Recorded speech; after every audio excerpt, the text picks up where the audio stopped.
बिस्मिल्लाहिर्रहमानिर्रहीम। Welcome to literature online. अस्सलाम वालेकुम। आज का हमारा टॉपिक है, अरिस्टोटल की पोइटिक्स को डिस्कस कर रहे हैं। आज का हमारा टॉपिक है कॉन्सेप्ट ऑफ ट्रेजेडी। अरिस्टोटल ने सबसे ज़्यादा पोइटिक्स में जो डिस्कस की है चीज़, that is the concept of tragedy. तो आज हम उसको डिस्कस करेंगे। सबसे पहले हम ये देखते हैं कि ट्रेजेडी वर्ड का ओरिजिन क्या है। तो ट्रेजेडी का ओरिजिन है, ग्रीक ओरिजिन है। ये वर्ड ग्रीक वर्ड्स थे दो, ट्रेगोस एंड ओइडी। ट्रेगोस का मतलब है गोट एंड ओइडी का मतलब है सॉन्ग या ओड। अब यहाँ से हमें कुछ पता चलता है, हम अगर कुछ चीज़ों को जो है वो रिवाइंड करें और रिसर्च करें तो पता चलता है कि 5th सेंचुरी से ये ग्रीक जो लोग थे ये एक फेस्टिवल मनाया करते थे, festival of Dionysus. That was a theatrical event. ठीक है, लोग जो हैं वो दूर दूर से अपने डिफरेंट प्लेस लेकर आया करते थे कि हम लोगों ने ये प्रिपेयर किया है, और उन प्लेस को वो उधर 3-4 दिन जो हैं वो उधर परफॉर्म करवाया करते थे, अपने जो भी कैरेक्टर्स उनके होते थे। उन्होंने अब यहाँ पे इसमें थोड़ा सा जो है वो कन्फ्यूजन मिलता है। कुछ जगह पे लिखा गया है क्योंकि इसे गोट सॉन्ग कहा गया है, उस वक्त इस लफ्ज़ को जो है वो ट्रेगोस और ओइडी को मिला के ट्रिगोइडिया बनाया गया, ट्रिगोइडी। ठीक है, ये वर्ड एक बना दिया गया ग्रीक वर्ड जिसका मतलब था गोट सॉन्ग। इससे अब ये चीज़ें पता चलती हैं कि वो लोग गोट स्किन पहन कर तो फिर परफॉर्म किया करते थे जो कैरेक्टर्स थे स्टेज पे। दूसरी चीज़ ये है कि उनको जो प्राइज़ है वो भी गोट मिला करता था शायद। और कुछ लोग कहते हैं कि उस फेस्टिवल में जो है वो सेक्रीफाइस किया जाता था गोट्स का। ठीक है, अब ये सीरियस ड्रामा होता था। 4 दिन का जो ये फेस्टिवल हुआ करता था, इसमें पहले 3 दिन जो हैं वो सीरियस किस्म के और अनहैप्पी एंडिंग वाले जो है प्लेस जो हैं वो परफॉर्म किए जाते थे, और लास्ट डे पे एक स्टायर प्ले या एक कॉमिक प्ले जो है वो परफॉर्म किया जाता था। और इन जो सीरियस प्लेस थे इनमें से जो जीतता था उसको फिर प्राइज़ दिया जाता था, दैट माइट बी अ गोट। ठीक है, अब हम इसको करते हैं कि ट्रेजेडी होती क्या। और अच्छा, ये ट्रेजेडी जो है ट्रिगोइडी से फिर ये जो है वो लैटिन में हुआ, लैटिन से फिर ये फ्रेंच में, और उसके बाद लेट मिडिल इंग्लिश में ये ट्रेगोइडी से ट्रेजेडी बन गया। वर्ड TRAGEDY, ये इसके स्पेलिंग बन गए। ठीक है, लेट मिडिल इंग्लिश वर्ड में ये हुआ। अब हम करते हैं, अरिस्टोटल ने जो ट्रेजेडी की डेफिनेशन दी आप लोगों के लिए अच्छा तो ये होगा कि आप ये पूरी डेफिनेशन याद करें। डेफिनेशन है, अ tragedy is the imitation of an action that is serious and also having magnitude, complete in itself, in language, with playable accessories, each kind brought in separately in the parts of work, in dramatic, not in narrative form, with incidents arousing pity and fear, wherewith to accomplish its catharsis of such emotions. लंबी definition है, लेकिन इस definition के 2 parts हैं। पहला part हमें बताता है the nature of tragedy, and the second part tells us about the function of tragedy. ठीक है, जो फर्स्ट पार्ट है that tells us the nature of tragedy, वो नेचर ऑफ ट्रेजेडी में डिस्कस किया है इधर अरिस्टोटल ने the object, medium and manner of tragedy. ठीक है, कि object, medium and manner of imitation कौन सा यूज़ किया है, क्योंकि ट्रेजेडी क्या है, it is the imitation of an action. The object of imitation जो है वो इसमें ट्रेजेडी में है, that is the action of grave seriousness जो कि अपने आप में कंप्लीट हो। ठीक है, और उसमें एक मैग्नीट्यूड हो। मीडियम जो है ट्रेजेडी का, that is language with all it's embellishments, कि जो डिक्शन है वो आपकी बड़ी अच्छी हो। और मैनर ऑफ इमिटेशन जो है ट्रेजेडी में ये है ड्रामेटिक, नॉट नरेटिव। एपिक में नरेटिव होता है ना, तो ड्रामेटिक है, ये परफॉर्म किया जाएगा। तो मैनर ऑफ इमिटेशन इसमें है ड्रामेटिक। अब अगर हम डिस्कस करते हैं what is the function of tragedy, तो इसी डेफिनेशन में हमें इसका भी आंसर मिलता है कि फंक्शन ऑफ ट्रेजेडी हमारे पास है to arouse pity and fear, और आपकी outlet of emotion, it provides the outlet of emotion that is catharsis. आप ये देखें कि जब एक इंसान जो है वो रोने का बहुत दिल कर रहा होता है लेकिन आप रोते नहीं हो, और आपके सामने कोई इस तरह का सीन आ जाता है कोई मूवी देखते देखते, अब आपकी अपने अंदर की, जब आप वो मूवी देख रहे हो तो मूवी की वजह से तो आप सैड फील करती हो, लेकिन आपकी कोई अपने अंदर की एक सैडनेस भी होती है जो उस मूवी के किसी सीन के थ्रू हम लोग जो है वो अपना कैथारसिस करते हैं, हम रोते हैं और उसके बाद हम हल्का सा फील करते हैं, लाइट हो जाते हैं। ठीक है, हमें सुकून आ जाता है। तो that is the pleasurable outlet of our emotions which is called catharsis of emotions. ठीक है, ये हमारे पास इसके ये कॉन्सेप्ट है कुछ। अब मैं इसके बाद डिस्कस करती हूँ। अच्छा, पहले तो यही था ना, जो ट्रेजेडीज़ थी और जितने भी प्लेस जो थे वो परफॉर्म किए जाते थे, ये कहानियाँ होती थी ग्रीक गॉड्स एंड गॉडेसेस की, हीरोइक लोगों की जिन्होंने कुछ किया, जो इनकी मिथ्स हैं। ये सारी मिथ्स ही हैं, इसमें कोई फैक्ट्स हमें पता नहीं है। तो ये जो मिथ्स हैं इन्हीं के बारे में ये कहानियाँ और ट्रेजेडीज़ लिखी जाती थी कि उन्होंने कितना सफ़र किया किसी गॉड ने, उसने कितनी एफ़र्ट की और क्या क्या उसको फेस करना पड़ा, जो उसको एक मतलब उसकी एक रिस्पॉन्सिबिलिटी थी उसके लिए। ठीक है, अब हम ट्रेजेडी की इस डेफिनेशन को ज़रा एक्सप्लेन करेंगे डिटेल में। तो हमारे पास आ जाता है सबसे पहली चीज़, एक्शन क्या है और एक्शन कैसा होना चाहिए। Action is basically the plot consisting of the logical and inevitable sequence of incidents. ठीक है, एक्शन कैसे हो जाता है? एक्शन जो है वो कंप्लीट होना चाहिए, अपने आप में प्लॉट कंप्लीट होना चाहिए with the proper beginning, proper middle and the proper and. ठीक है, beginning is that which does not itself come after anything else in a necessary sequence, but after which some other things does naturally exist or come to pass. ठीक है, beginning जो होती है वो आपको एक शुरुआत देती है। beginning का मतलब ही स्टार्ट करना है ना, कि स्टोरी स्टार्ट हो रही है। ठीक है, आपको पता चल रहा है कि क्या मसला हो रहा है, कहाँ से शुरू हो रही है, कौन कौन से कैरेक्टर हैं। It is the introduction of the characters. ठीक है, उसके पास आपके पास मिडल आता है। Middle is basically the climax. ठीक है, कि आपके क्लाइमैक्स आता है कि स्टोरी किधर को फोल्ड हो रही है। ठीक है, उसके बाद आपके पास आता है एंड, और एंड भी आपका प्रॉपर ही होना चाहिए, कंप्लीट इन इटसेल्फ होने चाहिए, ताकि एक प्रॉपर एंडिंग पता चले कि सारे जो हम स्टोरी देख रहे थे उसका ये एंड बनता था, जो ऑडियंस है वो उसको एक्सेप्ट कर सके, एडमिटेबल एंड होना चाहिए। ठीक है, और ये सारी चीज़ें क्या कहे, इनमें क्या होना चाहिए? अरिस्टोटल ने बार बार एक चीज़ की, उसने लफ्ज़ यूज़ किया, inevitability and probability and logicality. Inevitability क्या होता है? इनएविटेबिलिटी होता है कि कोई चीज़ जो होनी ही है, इट इज़ इनएविटेबल। जो आपको स्टोरी जब आप वो देख रहे हो, आप जब कैरेक्टर्स को परफॉर्म करते हुए देख रहे हो, तो ऑडियंस समझ रही है कि अब क्या होने वाला है। दैट इज़ इनएविटेबिलिटी, कि अब जो आगे इवेंट हो, कोई इंसिडेंट हो, तो ऑडियंस इसको एक्सेप्ट कर सके, ये ना कहे कि लो होना तो ये था, ये हो गया, और ये बिल्कुल इलॉजिकल सी चीज़ आ जाए। और इसीलिए उसने लॉजिकलिटी का लफ्ज़ भी यूज़ किया। लॉजिकल का मतलब ही ये है कि रीजनिंग होनी चाहिए है, जो भी इंसिडेंट है वो रैशनल होना चाहिए, कि ऑडियंस उसको एक्सेप्ट कर सके कि हाँ इसकी एक रीज़न ये बनती है। जैसे कॉजल रिलेशनशिप का वर्ड यूज़ करता है वो, कॉजल रिलेशनशिप होता है that is the cause and effect relationship. Cause के cause of the incident that happened. ठीक है, क्या हुआ और क्यों हुआ।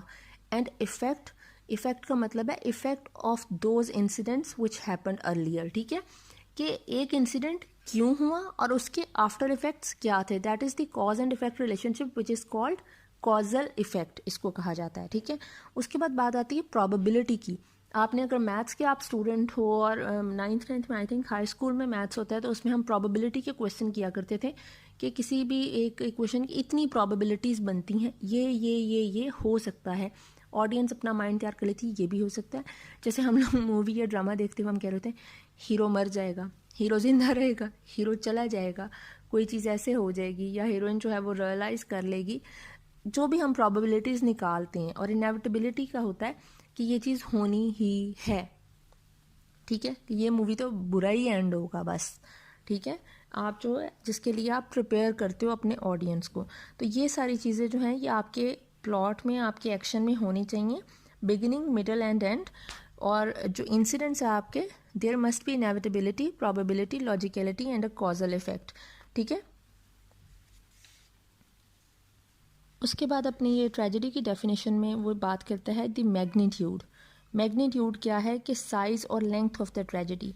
ना तो साइज़ इतना ज़्यादा हो स्टोरी का, इतनी वो लेंथी और प्रोलॉन्ग कर जाए कि ऑडियंस अपना इंटरेस्ट लूज़ कर दे, हमें मज़ा ना आए और हम कहें बस ठीक है ये यही हो रहा है और एम ही बढ़ती जा रही है, कोई इसका सिर पैर नहीं निकल रहा, छोड़ो परे। ठीक है, और ना ही वो इतनी शॉर्ट होनी चाहिए उसकी लेंथ कि हम कॉम्प्रीहेंड ही ना कर सकें, हमें कुछ चीज़ें समझ ही ना आए कि ये भाई क्या से क्या हो गया। ठीक है, the parts should form a coherent, complete and intelligible pattern. and especially action should be long enough for the characters to develop the sympathy and interest of the spectator. ठीक है, एरिस्टोटल खुद कहता है, वो कहता है beauty is a matter of size and order. उसके बाद बात आती है डेफिनेशन में बात होती है एम्बेलिशमेंट की. तो एम्बेलिशमेंट को जब हम डिस्कस करते हैं, एम्बेलिशमेंट का मतलब है कि डिक्शन कैसी यूज़ की गई है. ठीक है, कि वर्स फॉर्म जो है, जो डायलॉग्स होते हैं कैरेक्टर्स के, वो उस वक्त वर्स फॉर्म में ज़्यादा प्रेफर किए जाते थे. और कोरस सॉन्ग, कोरस तो मस्ट था ना ट्रेजेडी में. ठीक है, तो कोरस का जो सॉन्ग है वो क्या बताता है, उसमें इंट्रो क्या दे रहा है, एंड पे वो ऑडियंस को एक किस्म का तैयार करता था आने वाली चीज़ों के लिए, और ऑडियंस को बताता था बैकग्राउंड चीज़ों का. ठीक है, कोरस का ये काम होता था कि जो चीज़ें कैरेक्टर्स परफॉर्म नहीं कर सकते थे उस वक्त, कि इर्द गिर्द क्या चल रहा है. ठीक है, जैसे एक बादशाह की बात हो रही है तो बादशाह की सल्तनत में क्या चल रहा है ये बताता था कोरस. ठीक है, अब बात आती है, एंड पे बात आती है function of tragedy. Function of tragedy क्या था? To arouse pity and fear and provide the outlet of emotions. ठीक है, प्लेयरेबल आउटलेट ऑफ इमोशंस, क्योंकि वो आपको पीसफुल कर देता है, आपको काम कर देता है. ठीक है, अब ये इसमें जो है इसकी डेफिनेशन वो देता है, वो कह रहा है the tragic pleasure is that of pity and fear and the poet has to produce it by a work of imitation. It is clear, therefore, that the cause of pity and fear should be included in the events of his story. अब जो प्लेटो था, जो Aristotle का teacher था, वो कहता था भाई इमोशंस जो हैं वो डिस्ट्रस्टफुल हैं, और वो फेवर करता था कि इनको सप्रेस किया जाए. Plato did not like the outlet of emotion, he preferred the suppression of them. ठीक है, अरिस्टोटल वो क्या क्या कहता है, वो कहता है नहीं, जो रिलीफ मिलता है ना आपको इमोशंस को, मतलब कथारसिस के थ्रू जो एक इंसान को रिलीफ मिलता है वो बहुत ज़्यादा बेनिफिशियल है. वो आपकी सोल को और आपको फिज़िकली और मेंटली काम करता है, आपको फ्रेश कर देता है. ठीक है, इनकी जो रिप्रेशन है इमोशंस की, that is harmful for them. ठीक है, फॉर पीपल. ठीक है, अब वो कह रहा है कि the tragic fear and pity may also be aroused by the very structure and incidents of the play, which is the better way and shows the better poet. कि आपका जो स्ट्रक्चर होता है ना, मतलब ज़रूरी नहीं है कि आपने अपने सामने किसी का जो है वो, अब जिस तरह इडिपस रेक्स में इडिपस के साथ जो हुआ, उसने अपनी आंखों में ज़ख़म कर लिया, उसका ब्रूज जो है वो ब्रूज के थ्रू, और वो अंधा हो गया, उसकी आंखों से खून निकल रहा है. ये सारा सीन जो है सामने नहीं हुआ, स्टेज पे नहीं हुआ. ठीक है, सिर्फ इडिपस को दिखाया गया कि वो आया है तो उसकी आंखों से खून बह रहा है, और ये बताया गया कि हाँ इसने जो है वो ब्रूज अपनी आंखों में मार लिए थे, जिसकी वजह से ये इस तरह से है. तो ज़रूरी नहीं है कि आपने इतनी जो इंजरीज़ हैं और जो खून वगैरह है वो आपने दिखाना है उधर, कि ये कैसे हुआ और क्यों हुआ, कैसे कोई इंजर्ड हुआ और क्या कैसे उसको कोई ज़ख़म हुआ. आप इंसिडेंट के थ्रू और कोरस के थ्रू भी ये चीज़ें बता सकते हो, और आपका इंसिडेंट अगर कोहेरेंट होंगे और लॉजिकल होंगे तो ऑडियंस खुद ही उससे रिलेट कर लेगी और उसको एक्सेप्ट करके उसमें पिटी और फियर के इमोशंस जो हैं वो डेवलप हो जाएंगे. ठीक है, स्पेक्टेकल के थ्रू करना इतना भी ज़रूरी नहीं है. अब अरिस्टोटल बात करता है कौन सी 4 चीज़ें हैं जिससे पिटी एंड फियर ज़्यादा एक ऑडियंस में डेवलप हो सकता है. ठीक है, he discusses the reasons involving pity and fear which can purge the emotion of spectator, जो आपकी इमोशंस को पर्ज कर देता है, प्योरीफाई कर देता है. ठीक है, सबसे पहली चीज़ इसमें बताता है, आपको ये लिखने पड़ेंगे पॉइंट्स, कि पहली चीज़ जो पिटी एंड फियर की, वो कहता है कि when a deed of horror involves enemies there is nothing to arouse pity and fear. जब एक ऑडियंस को पता होता है कि एक दुश्मन जो है वो दूसरे का बुरा कर रहा है, तो अगर आपको पता है कि आपको तो पता है दुश्मन तो एक दूसरे का बुरा ही चाहेंगे, तो ऑडियंस में कोई रहम की फीलिंग नहीं आएगी, कोई उसे डर नहीं लगेगा कि हाय अल्लाह हीरो को कुछ हो ना जाए. उसे पता है कि ये एनिमी है, इसने इसको हार्म पहुंचाना ही है. ठीक है, वो कह रहा है अगर पर्सन जो हैं वो एक दूसरे से इनडिफरेंट होंगे तब भी कोई रहम या कोई खौफ नहीं आएगा. There will be no pity and no fear. लेकिन हाँ, अगर कोई दोस्त एक दूसरे को नुकसान पहुंचाते हैं, मतलब दोस्त किसी की पीठ में छुरा घोंपता है, तो फिर ज़रूर ऑडियंस को दुख होगा. ठीक है, फिर वो बात करता है, लेकिन जो सबसे इफ़ेक्टिव सिचुएशन वो कहता है वो होती है कि जब कोई फैमिली मेम्बर किसी को किल करता है. ठीक है। The most effective situation is that in which one member of a family kill another member और does terrible harm to him. जब कोई फैमिली मेंबर किसी को, अपनी फैमिली को नुकसान पहुंचाता है तो ऑडियंस को बहुत ज़्यादा अफसोस होता है, ठीक है ना, आंसू आ जाते हैं आंखों में। और कहता है लेकिन सबसे इफेक्टिव सिचुएशन जो है वो पिटी एंड फियर की होती है, व्हेन द हीरो और the main character of the story discovered something which is hidden from him और हर, ठीक है, कि जब कोई छुपी हुई चीज़ को वो डिस्कवर कर देता है तो फिर वो बहुत ज़्यादा एक दुख की बात होती है उसके लिए, उसकी जो फीलिंग्स और इमोशंस होते हैं। अरिस्टोटल सबसे ज़्यादा वो प्रेफर करता था कि अनहैप्पी एंडिंग्स ही होनी चाहिए। अरिस्टोटल ने ट्रेजेडी को ज़्यादा प्रेफर किया है और ज़्यादा वो लाइक करता था। अब अरिस्टोटल कहता है there are 4 types of actions resulting in disaster. वो 4 टाइप्स के एक्शंस को भी 2 कैटेगरीज में डिवाइड करता है। There are 4 types of action, right, आप लिख लें कि 4 टाइप्स ऑफ एक्शन होते हैं, लेकिन उसकी 2 कैटेगरीज होती हैं। पहली कैटेगरी है the actions that are a part of a plot, ठीक है, actions which are part of plot and actions which are parts of a character. अब जो पार्ट ऑफ प्लॉट में एक्शन आते हैं that is peripeteia and anagnorisis. मैं इसको इंशाल्लाह प्लॉट के लिए एक अलग से वीडियो बनाऊंगी, उसमें डिस्कस करूंगी। तो पेरिपिटी होती है रिवर्सल ऑफ द सिचुएशन, जैसे इडिपस जो है वो अमीर से गरीब और जिस तरह से उसका जो सीन हुआ, ठीक है, वो हुआ। किंग लियर जो है वो कहाँ एक बादशाह है और कहाँ वो बिल्कुल दरबदर हो गया, that is peripeteia reversal of situation. और फिर आता है एनाग्नोरेसिस, डिस्कवरी, ठीक है, कि आप कुछ डिस्कवर करते हो, कुछ रियलाइजेशन आपको मिलती है। जैसे इडिपस को मिली कि हाँ जी, हाँ, इडिपस रेक्स को मिली कि वो उसकी बीवी, जो उसकी बीवी है वही उसकी माँ है और जिसको उसने कत्ल किया था वही उसका बाप था, ठीक है, और जो उसका बाप था वो उसका बाप नहीं था, ठीक है, ये आपके एनाग्नोरेसिस में आता है। अब जो पार्ट ऑफ कैरेक्टर में 2 एक्शन आते हैं वो होते हैं लैक ऑफ नॉलेज, इडिपस को पता ही नहीं था उसका बाप कौन है, उसकी माँ कौन है, उसका जो जिसने उसको पाला है वो उसका रियल बाप नहीं, जिससे उसने शादी की है वो उसकी माँ है, ठीक है, ये उसे पता ही नहीं था।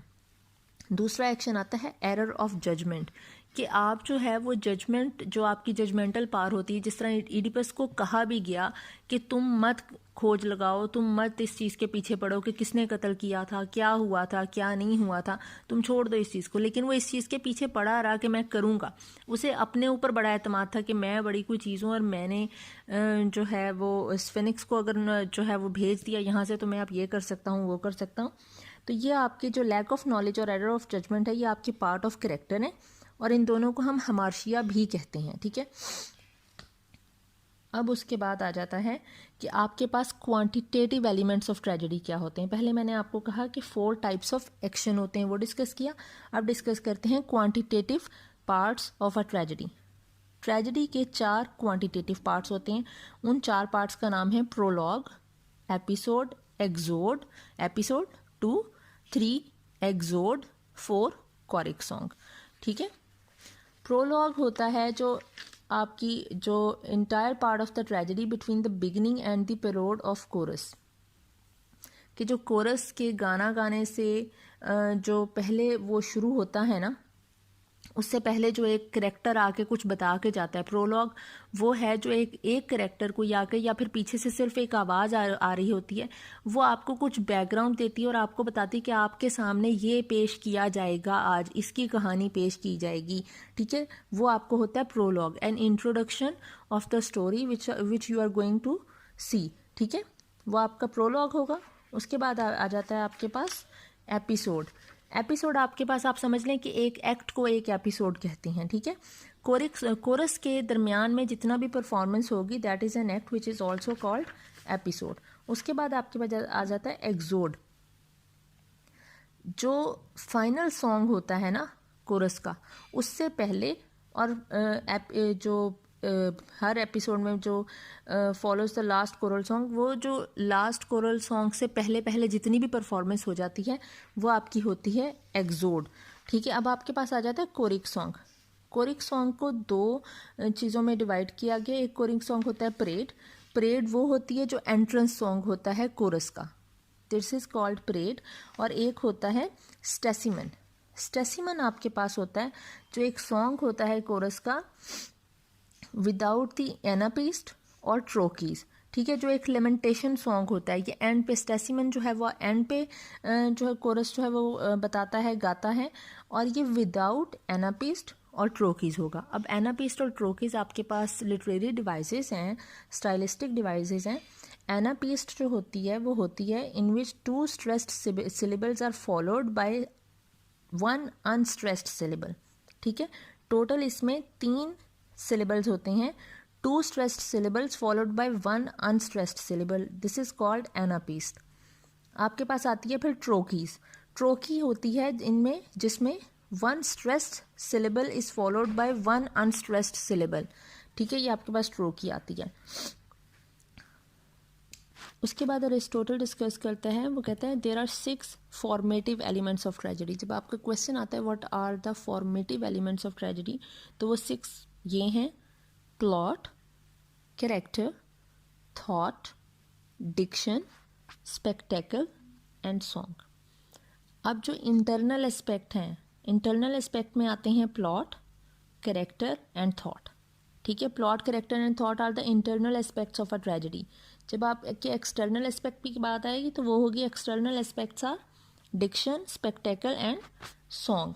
ठीक है, इसमें जो डिक्शन एंड सॉन्ग है, मैंने आपको बार बार ऑब्जेक्ट, मीडियम एंड मैनर की बात आ जाती है, तो diction and song are the medium of imitation, spectacle is the manner of imitation, and plot, character and thought are the objects of imitation. ठीक है, स्पेक्टेकल वो सारा अपीयरेंस ऑफ द कैरेक्टर होगा, स्टेज पे किस तरह से बैकग्राउंड दिया गया है, वो जैसे वॉलपेपर टाइप सा लगाया गया, या स्टेज पे क्या क्या चीज़ें रखी गई हैं, कैरेक्टर्स के कॉस्ट्यूम्स क्या क्या हैं। ठीक है, एक जो विजुअल इफेक्ट दिया जाता है, लाइट्स एंड ऑल दैट का, सारी जो अपीयरेंस होगी ना एक्टर्स की और स्टेज पे, that is included in spectacle. Diction होती है जो भी आप लैंग्वेज यूज़ करते हो, कितनी भारी भरकम लैंग्वेज यूज़ करते हो, कितनी एक्सप्रेसिव लैंग्वेज यूज़ करते हो।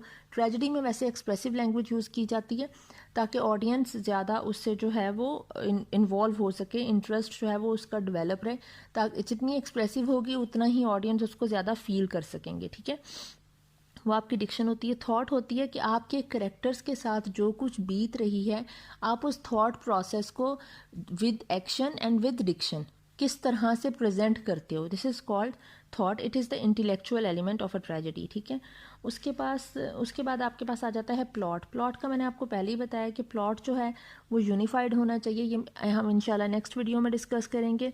Unity of time, place and action होनी चाहिए। प्लॉट शुड बी कॉम्प्लेक्स और सिंपल। ठीक है, 2 टाइप के होते हैं, and plot is the arrangement of incidents in a logical sequence. ठीक है, प्लॉट में इनेविटेबिलिटी, प्रोबेबिलिटी, कॉजल इफेक्ट एंड लॉजिकलिटी होना चाहिए, ये सारा कुछ प्लॉट के होते हैं। ठीक है, उसके बाद हमारे पास आ जाता है कैरेक्टर। कैरेक्टर में क्या होना चाहिए? कैरेक्टर में हमारे पास सबसे, कैरेक्टर की उसने 4 खूबियाँ बताई अरिस्टोटल ने। वो कहता है कि हाँ, कैरेक्टर में एक गुडनेस होनी चाहिए, कि जो हीरो है आपका या हर कैरेक्टर जो है उसमें गुडनेस हो। इसमें ज़्यादा जो है वो विलन टाइप जो चीज़ें हैं वो नहीं होनी चाहिए। ठीक है, क्योंकि ये गॉड्स और गॉडेसेस की बात करते थे, तो इसलिए जिस गॉड के बारे में, ये जिस हीरो के बारे में बात की जाती थी, तो वो खुदा की बात है, तो खुदा में खुदाइयत तो दिखाई जाएगी ना, एक गुडनेस तो दिखाई जाएगी, एक आलापन, उसकी टेम्परेंस, उसका करेज, उसकी ब्रेवरी, उसकी मैग्निफिसेंस, उसकी ट्रूथफुलनेस। ठीक है, उसकी लिबरलिटी, उसकी वर्चूज़, ये सारा कुछ दिखाया जाएगा। तो उसका जो हीरो है उसमें कैरेक्टर में गुडनेस बहुत एक इम्पॉर्टेंट चीज़ है। उसके बाद है अप्रोप्रिएटनेस, कि उसका जो कैरेक्टर दिखाया गया है, अगर कोई किंग है तो किंग को किंग जैसा ही दिखना चाहिए, किंग में किंग जैसी ही क्वालिटीज़ होनी चाहिए। अगर कोई स्लेव है तो स्लेव को स्लेव ही होना चाहिए, स्लेव में इतनी अकल नहीं होनी चाहिए। ठीक है, कि स्लेव जो है वो आपके सर पे चढ़ा हुआ हो और नोबल बना हुआ हो। Slave should not be noble. कोई औरत जो है उसमें मैनली क्वालिटीज़ नहीं होनी चाहिए। A women should be a women. ठीक है, should act like a women. ठीक है, एक जो बच्चा है उसमें चाइल्ड लाइक क्वालिटीज़ ही होनी चाहिए। तो अप्रोप्रिएटनेस आपकी जो है वो बड़ी ज़रूरी थी, कि करेक्टर जो है उस वो अप्रोप्रिएट हो, जो आपकी करेक्टर की क्वालिटीज़ हैं वो करेक्टर की हैसियत से मैच करती हों, दिस इज़ अप्रोप्रिएटनेस। फिर वो कहते हैं character should true to life should be. ठीक है, ट्रू टू लाइफ का मतलब है कि आप उससे रिलेट भी कर सकते हो, उस कैरेक्टर की जो वर्च्यूज़ और क्वालिटीज़ हैं आप उसको एक्सेप्ट और एडमिट भी कर सकते हो जो ऑडियंस है, ठीक है। कि वो कहता है कि ट्रेजेडी में थोड़ा सा एवरेज बंदे से थोड़ा अच्छा दिखाना चाहिए और कॉमेडी में एवरेज से थोड़ा सा स्टूप कर देना चाहिए उस कैरेक्टर को, but he should be true to life. ऐसा ना हो कि हम उससे रिलेट ही ना कर सकें, वो कोई एलियन ही लगे और उसमें एलियन क्वालिटीज़ हों कि हम कहें ये तो पाई ही नहीं जाती हैं अब, ठीक है। Character should be true to life. उसके बाद वो बात करता है self consistency. A character should be consistent. कि वो अरिस्टोटल कहता है कि जो आपका हीरो जो है, वो आपका जो कैरेक्टर है, उसको बिल्कुल कंसिस्टेंट होना चाहिए थ्रू आउट द प्ले, ठीक है। Character should be represented in a consistent manner throughout a single work. The behavior of a character, what he says and does, should be the natural outcome of his qualities. कि आपको पता हो कि हाँ ये बंदा इसी किस्म का है, हम शुरू से हमें प्रोलॉग दिया गया, हमें कोरस सॉन्ग के थ्रू बताया जा रहा है, करेक्टर हमारे सामने परफॉर्म कर रहा है, ऑडियंस खुद भी समझ जाती है कि ये जो है ये बंदा ये काम कर सकता है और ये नहीं कर सकता है, ठीक है। His every action should be a natural outcome of his qualities, just as the incidents are governed by laws of probability and necessity, so too are the characters. कि जो probability और necessity का जो एक law है वो जैसे आपके प्लॉट पे लागू होता है, अप्लाई होता है, बिल्कुल उसी तरह ये आपके कैरेक्टर पे भी अप्लाई होता है, ठीक है। उसके बाद आपके पास सॉन्ग आ जाता है। तो सॉन्ग की पहले ही मैं आपको क्वालिटीज़ बता चुकी हूँ कि कोरिक सॉन्ग जो है वो उसका परेड और जो है स्टेसिमन वगैरह होते हैं, ठीक है। आपके एंट्रेंस में दिया जाता है, आपके एक्ट के दरमियान में, हर एक्ट के दरमियान में जो एक ब्रेक होती है उसमें एक कोरस प्ले करता है, ठीक है। एक्ट 2 हो सकते हैं, 3 हो सकते हैं, 4 हो सकते हैं, 5 हो सकते हैं। जो मॉडर्न ड्रामास थे उसमें 5-5 एक्ट्स भी थे, लेकिन पहले 3 या 4 एक्ट्स, इसी 2 एक्ट्स पे हुआ करता था, ठीक है। फिर 3 हो गए, फिर 4 हो गए। तो वो जो कोरस सॉन्ग है वो होता था और कोरस आपको बताता था what is happening around there, ठीक है। जो आपके स्टेज पे नहीं दिखाया जा सकता वो आपके जो बाहर हो रहा है वो उसको दिखाया जाता था, ठीक है। और जो पहले हुआ है बैकग्राउंड बताया जाता था, और जो होने वाला है ये लोग किस चीज़ के लिए प्रिपेयर कर रहे हैं और ऑडियंस को उसके लिए प्रिपेयर करना कि अब तुम लोग बहुत ज़्यादा सफरिंग देखने वाले हो, अब तुम्हारा दिल जो है वो दर्द से फट जाएगा। ये सारी चीज़ें, क्योंकि कैरेक्टर तो सिर्फ परफॉर्म करेगा ना अपनी परफॉर्मेंस, तो कोरस सॉन्ग के थ्रू आपके वो जो आप में पिटी एंड फियर जो है वो एक डेवलप किया जाता था कोरस के थ्रू। वो क्योंकि वो गाते थे और आपको पता है कि म्यूज़िक जो है वो ज़्यादा इंसान को फीलिंग्स और इमोशंस को अराउज़ करता है, तो इसीलिए वो कोरस सॉन्ग करता था, ठीक है। आई होप आपको ये समझ आ गई होगी और थैंक यू सो मच। और प्लीज़ प्लीज़ प्लीज़ अगर आपको मेरी वीडियो अच्छी लग रही है तो मेरा चैनल लाइक एंड सब्सक्राइब करें, प्लीज़ मेरी वीडियोस को शेयर करें। और एक चैनल में और फ्रेंड का है, उसका आपको कहूँगी प्लीज़ उसे भी लाइक एंड सब्सक्राइब करें, न्यूज़ एंड टीवी, क्योंकि वो आपको अपडेट रखेगा आपके इर्द गिर्द क्या हो रहा है, क्या देखना चाहते हैं, जो भी। Thank you so much, give me suggestions, thank you.